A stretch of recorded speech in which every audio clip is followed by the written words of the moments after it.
Hello everyone, welcome to Super Coaching UPSC by Textbook. This is Venkatesh. So students, today I'm coming up with the topic of Himalayan rivers. In general, the topic of rivers is a very frequently repeated topic in the UPSC prelims.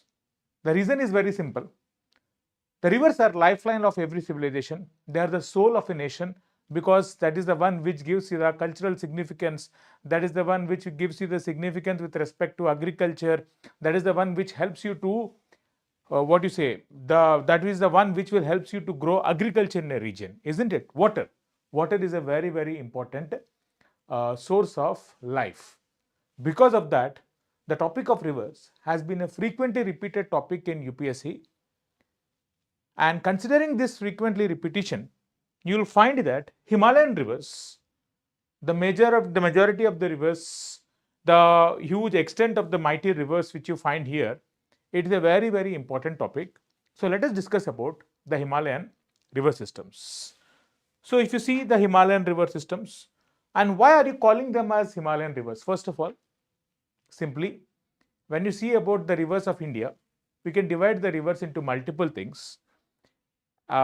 In terms of their nature. For example, we can divide Indian river systems into two. The rivers which flow into the Arabian Sea as the Arabian river systems and Arabian drainage system, and the rivers which flow into Bay of Bengal as Bay of Bengal drainage system. So in both the river systems, you will find a mix of Himalayan rivers and a mix of peninsular rivers, isn't it? Ganga river goes into the Arabian Sea, goes into the Bay of Bengal. Indus river, it flows into the having its mouth into the Arabian Sea. So you will see that both the things are there. Similarly, Himalayan rivers flow into the Arabian Sea. That's what I'm saying. Himalayan rivers flow into Arabian Sea and Bay of Bengal. Peninsular rivers also flow into Arabian Sea and Bay of Bengal, right? The example, Godavari, Bay of Bengal, and you find Narmada flowing into the Arabian Sea. So you have seen that the basis of division of river systems here is based on their origin, right? So based on their origin, you can clearly say that these are the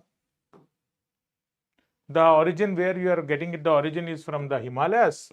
Hence, these are the Himalayan rivers, and these are the peninsular rivers.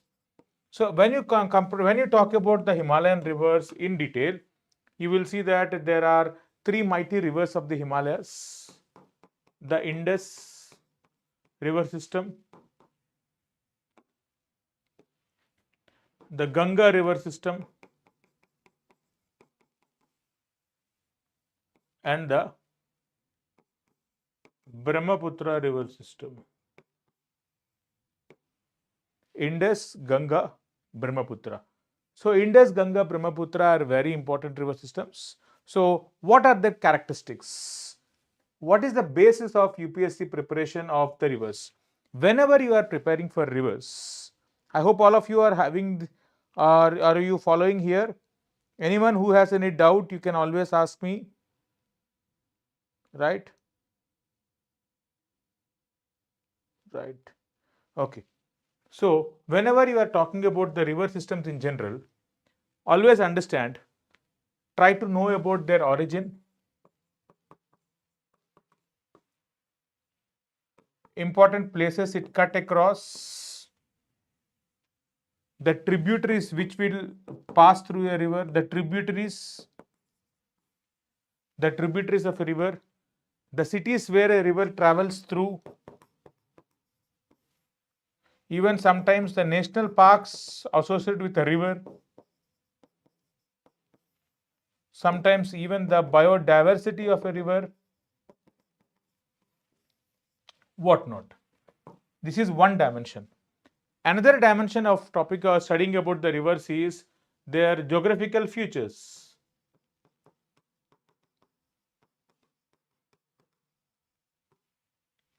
This is also a topic which we need to prepare. Mapping is very important. So the most of the topic of the rivers you have to prepare from the point of view of maps, right? So when you take a boat, you let us take an example like Himalayan rivers. Before you talk about an example, let us talk about the geographical features of Himalayan rivers, right? Where is their origin? As the topic itself is talking about, the origin of the Himalayan rivers is in the Himalayas, where the source of water is many glaciers. Because the source of water is glaciers, and then you have the rainfall from the southwest monsoon, you have seen that they are generally regarded as perennial rivers because they have decent supply of water, because their catchment area is not just the rainfall season, the catchment area where they are getting water from, that region is getting water both in the months of winter as well as in the summer. For example, in the winter you can see that the western disturbances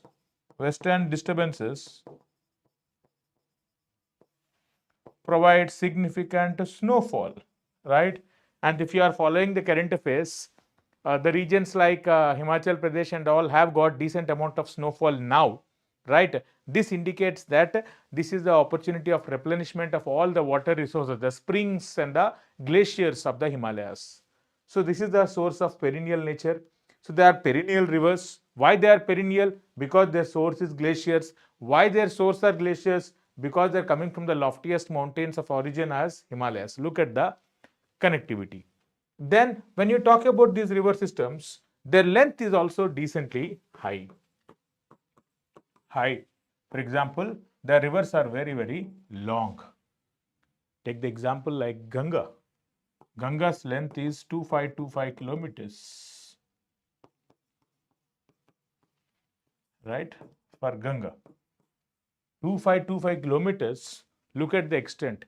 The extension of India itself north south is 3200. So while it travels around different places, the length is decently high. It covers a huge area, and the drainage area, the catchment area is huge, vast area. Can you identify the states covered by Ganga?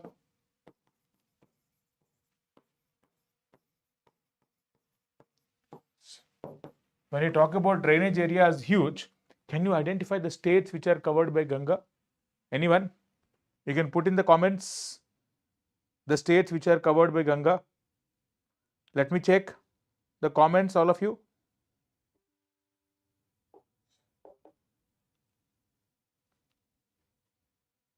Okay, right.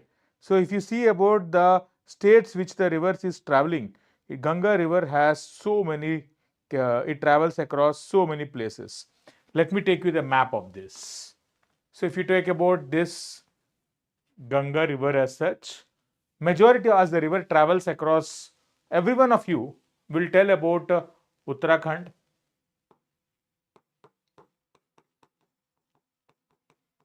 the area covered, the states covered of Ganga is quite high. Every one of you know about Uttarakhand. Then everyone also will tell you about Uttar Pradesh, right? There is no debate about Uttar Pradesh. There is no debate about Bihar, right? There is no debate about West Bengal, isn't it? West Bengal. But when you talk about the tributaries, when you talk about the entire river system put together, the system of networks of tributaries, distributaries, and all which are traveling, you will see that Ganga is covering a huge drainage basin area.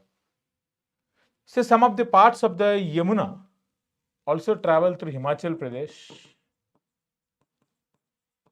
Himachal Pradesh. So even Himachal Pradesh is part of it. And we all know that the tributaries of Yamuna and all travel through Madhya Pradesh. Madhya Pradesh, that is also part of it. They're also part of the Haryana, Rajasthan, Haryana, Rajasthan. Even you can talk about here the Damodar River, starting from the Chotanagpur Plateau, Jharkhand, Damodar River, right? So you can see about some of the tributaries flowing here. Here it is Chhattisgarh.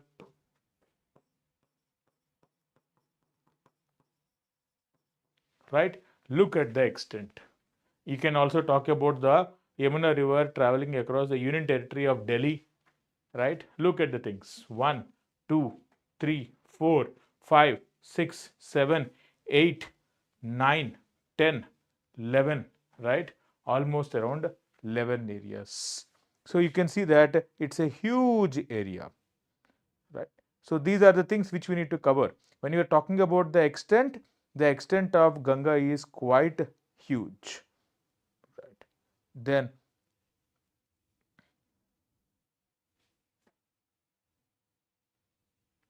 right.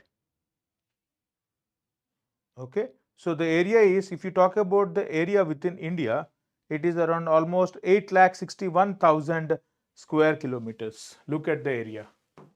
Area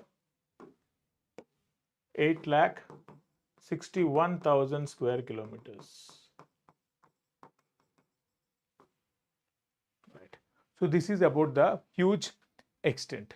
Then when you talk about the characteristics, when you talk about the general characteristics of Himalayan river systems in general, one important characteristic they are part of it is they are part of their Himalayan rivers are known as antecedent river systems.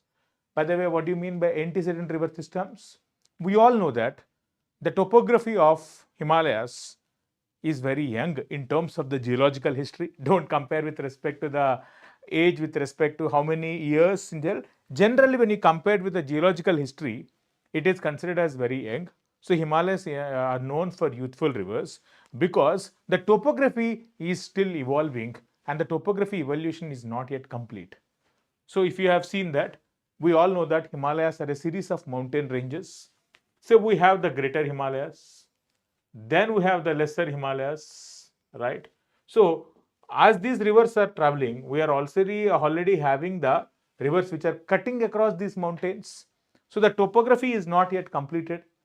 Then you find the shivaliks. You are seeing that the rivers are cutting across these mountain chains and moving. Usually, if you see in peninsular India, the dividing line, the water divide between the water dividing line is the Western Ghats. The rivers which flows towards Arabian Sea flow from the Western Ghats towards the Arabian Sea, which are very, very short in terms of their length. And the rivers which flow from the Western Ghats towards the Bay of Bengal are quite lengthy enough, say like Godavari, almost around having more than almost around 1400 kilometers. So if you see their lengths and all, they're decently high and they're decently less. So the dividing line between the peninsular rivers here is the Western Ghats. But you don't have such features in the Himalayas. They are known for antecedent. That is, they have formed before the topographical evolution was done. We all know one such example because of this is the dune formation, right? Dehradun. Dehradun is a deposition of the sediments of the river when the river is being obstructed by the topography, isn't it? That's why they are called as dunes. In fact, Dehradun is a flat land where you have developed the capital because it's a flat land among the hill ranges. That is where you find the flatness, where you can construct the buildings and all the things for an urban area of a capital area to be developed. So that is one antecedent river systems, very, very important. Because of this antecedent nature, they have V-shaped valleys. When they're cutting about the rivers erode, they erode significantly here. They form V-shaped valleys. It is not U-shaped, V-shaped valley. See, this is also a V. This is also a V, isn't it? Right. So V-shaped valleys, which are very, very deeper, we call them as gorges, isn't it? This is what we call it as a gorge. Okay, gorge. Very, very narrow V-shaped valleys is gorge. This is the gorge. Canyon is slightly wider. This is canyon, right? So gorge, canyons, this is because of higher erosional capacity. And as the river travel in the plains, they are known for their erosional features.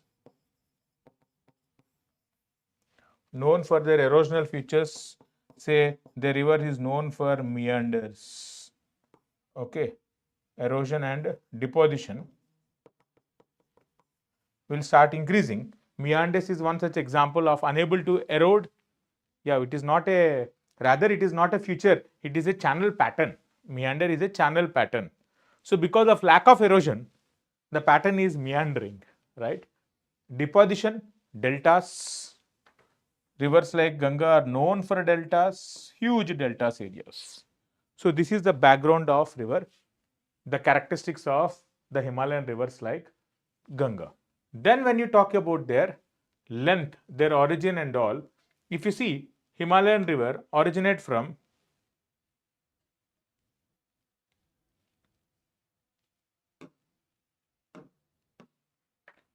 right. They originate from the Gangotri glacier. Origin is Gangotri glacier. As the river travels along the Gangotri glacier, originate from the Gangotri glacier, you can see here it is called as Gomukh. It is called a Gomukh. From that place, as it travels in the Uttarkashi district. There you find the Tehri Dam, and it reaches until Devaprayag. Only after Devaprayag we call it as the actual Ganga. In fact, this river is called as the Gangotri Bhagirathi river. So river Ganga originates from the Gangotri glacier as part of a stream called Bhagirathi glacier.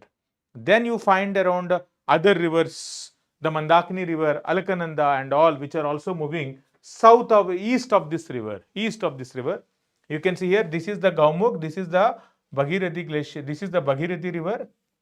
Okay. Then you will find here the river, you are finding that the river like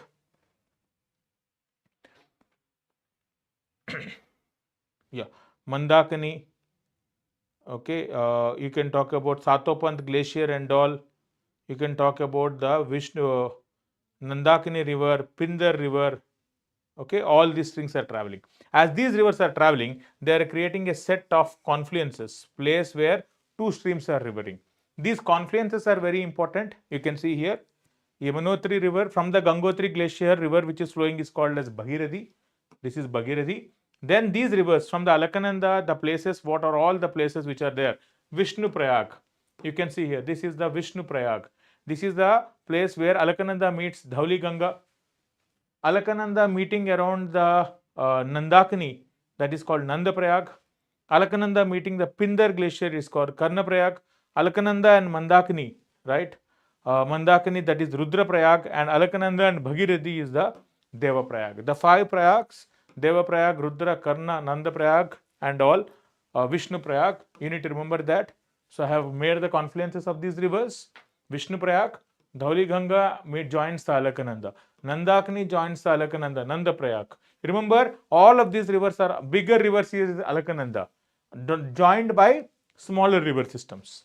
Then you find Bhagirathi joining the Alakananda to form the Ganga at Devaprayag. The most important is Devaprayag. Right. This is a very, very important thing. I would ask you, all of you, to take the map, draw these places and try to remember, because it's a frequently repeated topic and it is having huge significance with respect to the recent construction which is happening in the Chardham areas and all, the construction in the Uttarakhand and all. These areas are very much in use with respect to amount of landslides, with respect to events happening. These places are very, very prominent. I would advise you, all of you, to follow these places in detail. Right. Then as you travel forward, you can see here, as this river travels, now you see, the river enters into, Ganga river enters into plains at which place? Haridwar, right? So the river Ganga enters into plains at Haridwar. This is the place, Haridwar.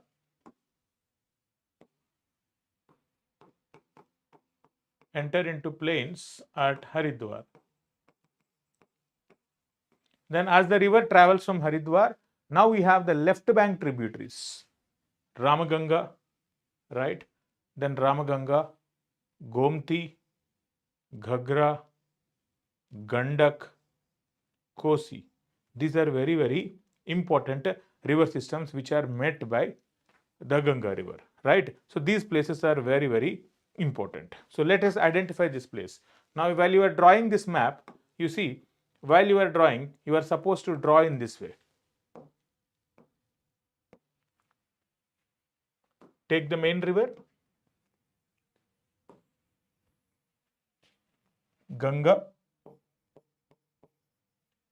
Then this is the flow of the river. Then you will find a river after the Haridwar. You will find that there is a river called Ramaganga. In fact, this Ramaganga is a very, very prominent left bank tributary because of an important national park where it passes Jim Corbett. The river is feeding the Jim Corbett National Park, Ramaganga, right? Then when you talk about the river, you can see here there is a river called Kosi. And Kosi's significance is such that because it has its tributaries as part of its catchment area is part of the mighty mountain ranges of Himalayas, Mount Everest, Kanchenjunga, the highest point of India, which is actually administered by India after the K2 peak in the Pakistan occupied Kashmir. You will find that Kanchenjunga, this Kosi river is having a catchment area there. This is very significant. Then when you talk about Kosi, you all know it is called the sorrow of Bihar. Why do you think it is called the sorrow of Bihar? Because it is coming from the higher elevations of the loftiest centers of the world, that is Mount Everest, that is the highest point on the earth's surface, right? From there the river is falling down, right? I mean, that is where the water is getting from. The energy for that river would be usually higher. That's where the river is known for headward erosion. It is able to erode the head side of the river, and then it is able to carry more sediments, and those sediments are traveled into the plains of Bihar where it is known for dumping it, right? So these places are very important. So remember the left bank tributaries order as well. So Ramaganga, Gomti, Gagra, Gandak, right? Gagra, Gandak, Gomti, all these are important. You can see here, right? So I have tried to do Gomti, Gagra, Gandak, Kosi. So remember these places, very, very important. In fact, they're confluences. You see Patna, surrounding Patna, you have Ganga, Son, Gagra, Gandak are meeting. That's where Patliputra, ancient town, become very, very prominent for. So this is how they travel. As they travel, now you see, this is the question I have created for you. Mount Everest and Mount Kanchenjunga are in the catchment area of which river? If you have known this, it would have been the Kosi river, as I have told you. So these questions are very important. Their locations and all important. Teesta, it is Sikkim, so very close to each other. Ramaganga, that is Uttar Pradesh, that is a bit far away. None of the above. And you can ignore this. So Kosi river happens to be the things. So when there is a dispute between India and Nepal, the hydroelectric power projects, that also becomes very, very important. So another key aspect of preparation of our mapping is the hydroelectricity power dams projects, particularly the hydroelectricity. So recently we have a project by name Kishan Ganga.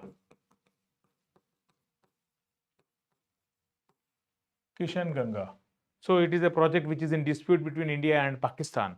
It is on the Jhelum river. So such things are very, very important for you to understand. Okay. So I hope you are able to follow this. Okay. So as the river is traveling, now if you see here, as the river travels met by all these river systems, then it is called as Padma. After the Farakka barrage in West Bengal, it divides into Padma and Hooghly river. Padma is the river, is the actual Ganga river, which we can call so. Hooghly is also a decent river system. In fact, we call them as distributaries. The river is divided into two. One distributary is Padma River entering into Bangladesh, and there is Hooghly. Then there is another river system here called Damodar, which is meeting the Hooghly River. So tomorrow if they ask you, is Damodar part of the Ganga river system? Yes, but their origin is in the Chotanagpur Plateau, the Peninsular Hill Range. So most of the right bank tributaries, be it the Damodar, the Son River, the Tone, Ken, Betwa, Chambal, all these are tributaries which are originating from the all these are originating from the peninsular India. Now here you need to identify one more important thing. Which tributary is having around is a tributary of Yamuna, which tributary is a tributary of Ganga. If you see Yamuna, you can see this is the Yamuna river which is meeting the Ganga at Prayagraj. So if you see here, Chambal, Betwa, Ken are all tributaries of Yamuna. It is simply Yamuna, Son are the ones, Yamuna, Tones, Son and Damodar are the tributaries of Ganga. So the right bank tributaries, first it is Yamuna. Then you have the Tones river. Then you have the Son river. These are the main tributaries of river Ganga. The distributary of river Ganga happens to be Hooghly. So for that you will find Damodar. Damodar of the Hooghly river, not directly to Ganga, to Hooghly, right? Then Yamuna. Within this Yamuna, tributaries Chambal, Ken, Betwa. Now you all need to prepare about this Chambal, Ken, Betwa because of the significance which is there with respect to the region here, right? The Bundelkhand region. There is a developmental plan of Bundelkhand here, isn't it? So when you are trying to develop the Bundelkhand region here, the Madhya Pradesh and this region and all, Madhya Pradesh, so this region, Madhya Pradesh and Uttar Pradesh here, you will find Ken, Betwa, Chambal. This is the Bundelkhand region, especially the Ken, Betwa and all. Here we are having about the interlinkages of Ken, Betwa. It is very much in news. And there is some kind of a Panna Tiger Reserve which is also in news because of the encroachment. All these things becomes very, very important, right? So these are the factual things which you need to understand while preparing about the Ganga river system, and based on that you can have a variety of questions like this which can be asked. Hope you all have understood a base of the example. A task for you. So try to answer this question, highlight the nature of the Himalayan rivers and discuss their significance for India, and put it in the comment section here to me evaluated, and I will be answering you. Or else you can write an answer for this, share this answer in my Telegram channel where I can be giving you an answer out of this. I will be evaluating your answer.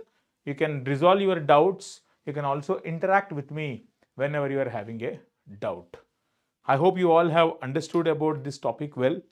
And for the PDF of this file or writing an answer and getting evaluated by me, you can get into the Telegram channel, right? Thank you all of you.